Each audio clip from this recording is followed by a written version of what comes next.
Hi friends, ഇന്ന് ഞാൻ തയ്യാറാക്കുന്നത് ഒരു സിമ്പിളായിട്ടുള്ള മിക്സ് ജാമാണ്. ഇതിനാവശ്യമുള്ള ഇൻഗ്രീഡിയൻസ് എന്തൊക്കെയാണെന്ന് നോക്കാം. അപ്പോൾ ഇതിന് വേണ്ടത് 8 ഫ്രഷ് ഫ്രൂട്ടാണ്. പിന്നെ വേണ്ടത് പഴവും ആപ്പിളുമാണ്. ഇനി ആപ്പിളും പഴവും കൂടി നല്ലോണം ഒന്ന് മിക്സിയിലിട്ട് അരച്ചെടുക്കാം. ഇനി ഫ്രാഷൻ ഫ്രൂട്ടിലെ സീഡ്സുകളെല്ലാം ഒരു പാത്രത്തിലേക്ക് മാറ്റാം. ഇപ്പോൾ ഞാനിവിടെ ആപ്പിളിൻ്റെ തൊലിയൊക്കെ ചെത്തി പഴവും ആപ്പിളും നല്ലോണം ചെറുതായി അരിഞ്ഞിട്ട് എടുത്തിട്ടുണ്ട്. ഇനി അതിലേക്ക് 1/2 കപ്പ് വെള്ളം ഒഴിച്ചു കൊടുക്കാം.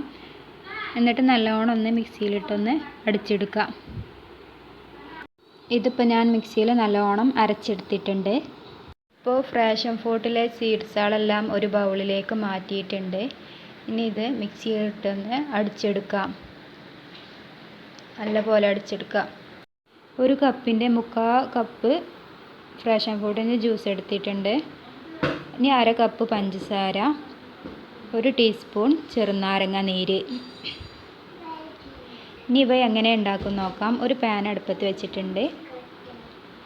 ഇനി അതിലേക്ക് ഫ്രാഷൻ ഫ്രൂട്ടിൻ്റെ ജ്യൂസ് ആഡ് ചെയ്ത് കൊടുക്കുക.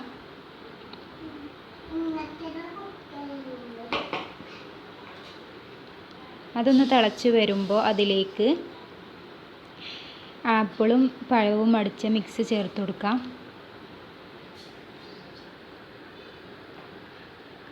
ജസ്റ്റ് ഒന്ന് നല്ലോണം ഇളക്കി കൊടുക്കാം.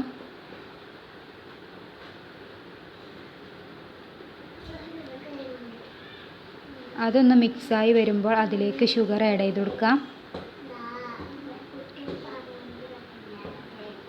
ഷുഗർ ആഡ് ചെയ്തിട്ട് നല്ലോണം ഇളക്കാം.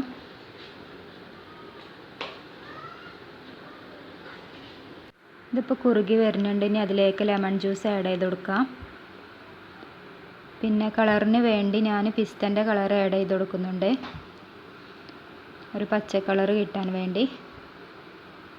എന്നിട്ട് നല്ലോണം ഒന്ന് മിക്സാക്കി കൊടുക്കാം.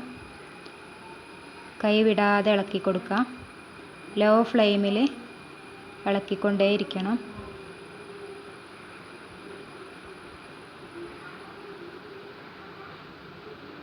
ഇതിപ്പോൾ നല്ലോണം ഇളക്കിയെടുത്തിട്ടുണ്ട്.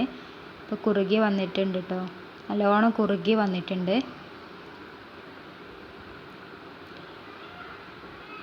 കളറൊക്കെ നല്ല കളറായി വന്നിട്ടുണ്ട്. ഇനി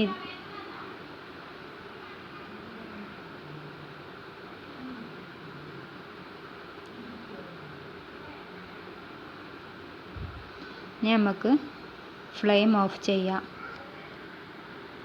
ജാം ഇപ്പോൾ ഇവിടെ റെഡിയായി വന്നിട്ടുണ്ട്. സിമ്പിളാണ് ഇത് ഉണ്ടാക്കിയെടുക്കാൻ. എല്ലാവരും ഇതുപോലെ ഉണ്ടാക്കി നോക്കി കമൻറ്റ് അറിയിക്കുക. എന്തെങ്കിലും തെറ്റുണ്ടെങ്കിൽ ക്ഷമിക്കുക. അടുത്ത വീഡിയോയിൽ വീണ്ടും കാണാം. Thank you.